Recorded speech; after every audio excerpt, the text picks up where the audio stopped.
All right, so we bought a new screen for the car, you know, a TV, drop down TV screen, because ours has died. We had it probably for about 8 years and it's now no longer working. So we ordered one of these new screens off of Amazon, and they do not come with very much directions at all. I mean, it was pretty vague. I mean, it just basically tells you what wires to hook up. So this is what we got. I mounted the old panel or mounting bracket. The old one is still up in there, and I just screwed this one into it so that way it's flush with the roof. The new one is a bigger screen. It's 15 inches. The one we had before was like 10 or 11. So you got your ground, which is your black wire. You got your red, which is your 12 volt, and then your yellow, which is your door indicator switch. Like when your door opens, the lights will turn on.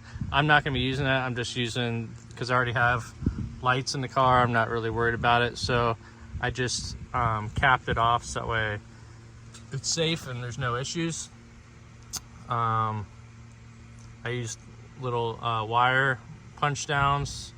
You can get them, you know, all over at pretty much any store. They're just put your wires in there. There's a little piece of metal in there, if I can get the focus, and you put your wires in there and then you just punch it down. And then there's also like some wire goop in there too that keeps it all happy. This one holds 3 wires, but I'm only using 2. But basically this is what I got going on. This is my power that's going to get plugged into the screen, and it's going to get mounted up here. These are the screws where it gets mounted and holds itself up to the roof.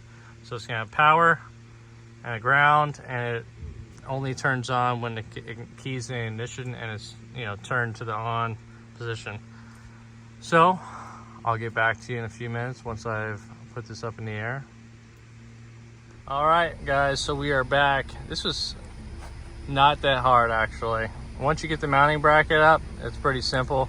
So the screws that came with it were actually a little bit too small. They wouldn't reach up through here and then into the mounting bracket to grab enough. So we had to go to Lowe's, I think is where Amanda went, and she got longer screws. So she got these right here, 10 by 32, and they were half an inch long, and those work perfect. So I will post the link.